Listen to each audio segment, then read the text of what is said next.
Takže ahojte, vítam vás pri dnešnom videu. V dnešnom videu si otvoríme tieto dva balíčky. Vlastne sú to paneny Adrenalinky 2004 Premier League, takže môžeme sa vrhnúť na to. V týchto balíčkoch asi najlepšie môžeme nájsť Golden Baller karty, to sú také zlaté. A tak, tu môžeme vidieť, že vám bude dostať nejakú Liverpool kartu, čo je veľmi pekné. No, takže takto, môžeme ísť na to, hopa, tu sú lepšie hity, tak pôjdeme na to odtiaľto. Takže takto. Takže tu máme Pickford, Virgil van Dijk,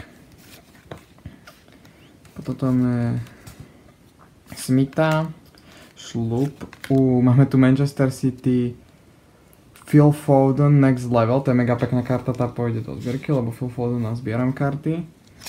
A ešte tu máme Hotshot, Ferjun, dobre, dáme sem. A ešte máme posledný balíček. Dúfam, že v ňom padne nejak Golden Baller, akože to je bolo mega slušné, hlavne Haaland. Ten sa mi dá, že z tých Golden Baller, čo sú tam najdrahšie, aj keď nie som si istý. No, tu môžeme vidieť Brayford kartu, dobre. Takže takto, môžeme ho, pardon.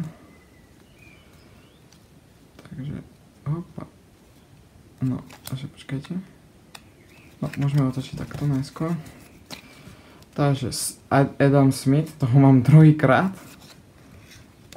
A Jeffa Šulpa mám druhýkrát. Dve po sebe tie isté karty. Joa Palhinha. Shade Baptiste. Potom tu máme z Newcastle midfieldera Dynamo Joletin.